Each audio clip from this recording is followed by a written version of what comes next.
Joining us now for the interview is Senator Amy Klobuchar of Minnesota. She's a key Democratic member of the Senate Judiciary Committee and somebody who lots of people want to run for president in 2020. There, I just put it right out there. There you go. There you go. Senator, thank you for being here. Thank you, Rachel. Let me ask you about some of this Justice Department stuff that we've just been learning about. So a new name has been floated as a potential Attorney General nominee, William Barr, who served in that role as AG for a short time during the George H.W. Bush administration. We've also got some interesting information out of the Justice Department today about recusal and the Mueller investigation. I want to ask you about that too. But what's your reaction to the William Barr trial balloon?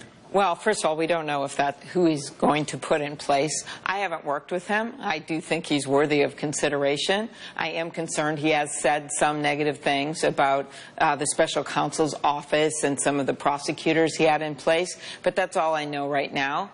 But again, what we want to see is a nominee, so we'd like them to put someone forward so we can quickly start interviewing them, get their documents, figure out what's going on. Because right now, we have someone who's a walking conflict of interest in Mr. Whitaker, who shouldn't be there to begin with. With Whitaker, obviously there's controversy over the fact that he's serving as the acting Attorney General of the United States in an indefinite capacity without ever having come before the Senate.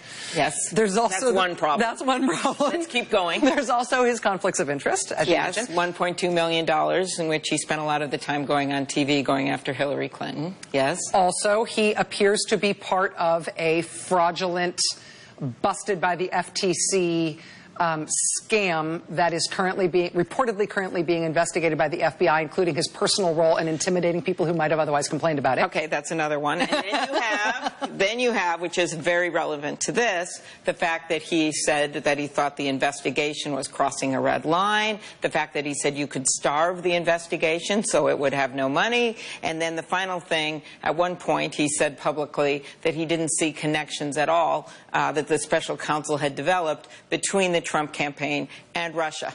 Yet tomorrow, as you so well pointed out, we are going to have kind of a Lollapalooza day where we have got the special counsel's office explaining to us about Manafort and what we think should happen there and why they didn't think they should accept the plea. You've got Papadopoulos coming out of jail. You've got Flynn, that situation where they've issued a report explaining why they thought he shouldn't go to jail because of the fact that he has come forward with information. And all of this is going on at the same time. Both Flynn and Cohen are going to be sentenced next week. Exactly. So it's like all these pieces of a puzzle coming together, but if they take out the corners of the puzzle, you don't have a puzzle. And that means keeping Mueller going, making sure the investigation gets completed, allowing for a report if there is going to be a report, and then, of course, allowing for oversight from someone who is not conflicted out, and that would be Rosenstein. So we've been talking about the problem with Whitaker and the Mueller investigation ever since Whitaker was first named to this job. The thing that has not evolved at all since he was installed in this job is that we still, as far as I can tell, have zero transparency into whether or not he is overseeing the Mueller investigation or not. There's some public source reporting which suggests that he's been back-channeling information to the White House or that he has had some advance notice of things before they became public knowledge. But the Justice Department itself has not told us whether he's recused, whether he's met with ethics investigators or ethics officials at the Justice Department, or what his role is in overseeing this. Is that just the secrecy of the investigative process? Is there something that's proper about that secrecy? I don't think so at all, because he's supposed to be giving us information. We have asked, members of the Judiciary Committee have very specifically asked the Justice Department to give us information about these conflicts, about if he's recusing himself, what the extent of that recusal is, and we're also asking for a briefing directly from them if they're not going to give us the documents. And of course, we've been asking the same thing about Benchkowski. And Benchkowski today, thanks to a Freedom of Information Act request. Thanks to your great reporting. Well, I just show off what other people dig up. But in this case, we now actually do have an overt statement from the Justice Department that Benchkowski, around whom there were concerns about his own involvement in the Russia investigation, he is recused from everything having to do with Mueller.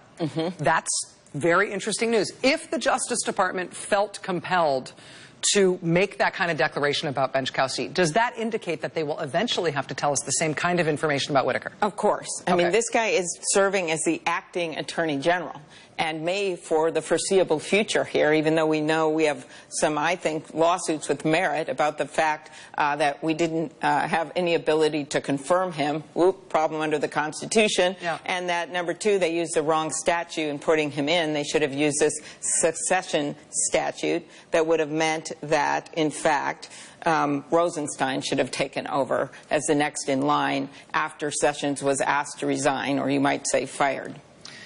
Senator Amy Klobuchar of Minnesota, will you stay? Will I stay on your show? Yes, I will stay on your show. I thought you meant stay through this investigation, which I am committed to do as a member of the Judiciary Committee.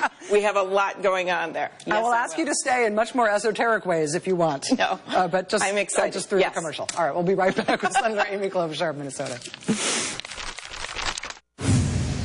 Joining us once again for the interview is Senator Amy Klobuchar of Minnesota. Senator, thank you for coming in and talking to me in person. I'm really happy to have you here. Yes. I also find you to be one of the people who I most enjoy talking to on television about politics, and that has been true since I first met you. Thank you. I think I was on your show early on. I would go on every Halloween. Yeah, we did a few when no one else a few cat ears things. Yes, well, many costumes. I think in part because I am biased because I enjoy you as a person, but also as a political analyst, I feel like you have exactly the right profile of somebody who ought to run for president with an expectation that you would do very well both in the primary and in the general election. And I know you've been asked a lot about this lately, but how are you approaching this decision? How are you thinking about whether or not you should run for president? Well, first of all, I just got off an election, and I led a ticket where we, as you know, had 2 U.S. Senate seats, 1 governor's race, state house, and a bunch of congressional races in a state that Donald Trump almost won. It was about a little over a point difference. And so that was my first obligation. So I had to get that done. You won by 24 points. I did, but I had a ticket that I had to get through. And someone said it wasn't just on my shoulders, it was on my back. And it was really important to win those races. So we did that, and I helped some of my colleagues around the country. So now I am looking at this, but I think things you have to consider when you look at this daunting decision is, first of all, do you want to be president? You have to think about who can win. There's a lot of good people that are going to be running. And then you have to think about this geographic fact that in the last election, the Midwest got left behind on our side. We did not do well. I'm talking not about 2018, where we picked up a number of great governorships in Wisconsin, Kansas, with Laura Kelly and different places. But it is about what happened in the last presidential. So I think it's important to have voices from the Midwest. I think it's important to have people that can win in counties and areas that Donald Trump did well in. I will say that I won, I think, 42 counties in Minnesota that he had won. And I think a lot of this is going not just where it is comfortable, but also where it's uncomfortable. And then, of course, there's a singular focus on getting our own optimistic economic agenda across in a time when you have tweets every morning and new rabbit holes to go down. I think it's really important that whatever candidates are running focus on an optimistic economic agenda for this country. At the same time, we protect our democracy. And the last time I checked, Democrats can do 2 things at once. And it sounds like you want Democrats to do that. I don't hear you saying, I'm the best Democrat to do that. But from the way you're talking about it, I mean, if that's going to be the agenda, if that's the way to win, both geographically and in terms of the message, then why shouldn't it be you? Well, I'm considering it. I learned the hard way in my U.S. Senate race when Mark Dayton had decided not to run at the last moment. He was an incumbent senator, and I immediately was asked about it, and unfortunately my husband found out on TV that I was considering doing it, or on the radio, and I'm trying to spare my family that, so I think I'd have to have a discussion with them as well as a number of people I've been working with over the years. Okay. Well, if you want me to talk to them, I will do so. Senator. All right. Well, this is great. Senator, I have one last question that I want to ask you about that is on a policy matter. Okay. And I want to ask you this as a former prosecutor and also as a senator who's on the Judiciary Committee. And it concerns an issue that is it's a crime issue, but it now relates to a Trump cabinet secretary as well. And it's the Jeffrey Epstein case. Oh, in Florida, yes. Yes. So there's this Florida case involving Jeffrey Epstein. The current labor secretary, Alex Acosta, was the U.S. attorney when that case came forward in Florida. And the Miami Herald has just done this incredible expose.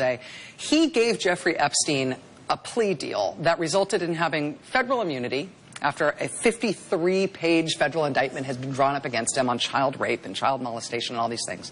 Gave him a plea deal that gave him federal immunity, gave all of his potential co-conspirators immunity as well. And the guy ended up pleading to 2 state charges, doing 13 months in a private wing of the county jail with his own guards, and he got to go home 12 hours a day for 6 days a week. Senator Ben Sasse is the one Republican senator who has said this is an issue the Justice Department should explain that deal, especially given that the U.S. attorney who did it is now a cabinet secretary. How is this an appropriate avenue of inquiry for the Senate? Should the Justice Department have to explain itself? And why is Ben Sasse the only Republican who seems to care about it? I'm glad that he cares, and of course I care very much as someone that has worked on these kinds of cases and done a lot in the area of human trafficking and sex trafficking. From what I've learned with the Miami Herald reporting and other stories is that this is not just like he said, she said story. This is as one of the police chiefs said, this is 50 she saids and 1 he said when it comes to Mr. Epstein, who was convicted, but as you pointed out, served such a short sentence. So that was strange. The other thing that's strange is the victims were not even told about the sentence. In my state, you have all kinds of requirements. You don't seal an agreement like this in nearly any case because you want to consult with the victims before you put the sentence out there. It's law in most cases. So I think there is a very good reason to figure out what went on here and why the U.S. attorney at the time, and this was back during the last Bush administration, it's 2007, George W. Bush, why this happened. And I think it's meritorious of review, and I'm glad Senator Sasse and a number of us on the Democratic side agree that we should be looking into this. Senator Amy Klobuchar, one of the most pragmatic senators in the U.S. Well, that's because in the U.S. Congress. Common ground, the only way you can get to higher ground. And that's what we need to do as a country. Well, we just haven't been doing that lately, except at the George H.W. Bush funeral. We did it for 2 hours, and that was good. Senator Klobuchar, thank you for being here. Okay, thank you. When you make a decision, you let me know. All right, thank you. That does it for us tonight. We will see you again tomorrow. Now it's time for the last word with Lawrence O'Donnell. Lawrence, I'm sorry I ate a minute. Oh, no, Rachel, I wanted you to use that because we're going to talk about Jeffrey Epstein's case later in this hour. So Senator Klobuchar's information on it and her take on it was very important for everyone to hear. You know, I saw Senator Klobuchar in the hallway downstairs before she went on your program. And so I asked her one question. And it was this. It was a very simple question. I just wanted a number. I just wondered if she could give me the number of Democrats who will run for president. And she couldn't. She tried her best, but she couldn't narrow it down within, say, 20 or so. What's your best guess, Lawrence? I think the number might begin with a 2. I don't know. I do not know. That's why I asked Amy Klobuchar. I agreed with him. She just said she agrees with you. I will say the one really good news about this is that when it comes to building the debate sets, it's going to be lots of union jobs building stadium seating style podiums for everybody who wants to get in on all those tiers. Well, good night, Senator Klobuchar, and good night, Rachel. Do we have a 2-shot there? We got okay. Yeah, come on, here, bring us over. Come on, okay. There we go. Can you do it? There we go. They're there. They're really there. There you are. They're really there. Over there. There we go. There. Finally. We have 2 panicked control rooms with that. Thank you very much.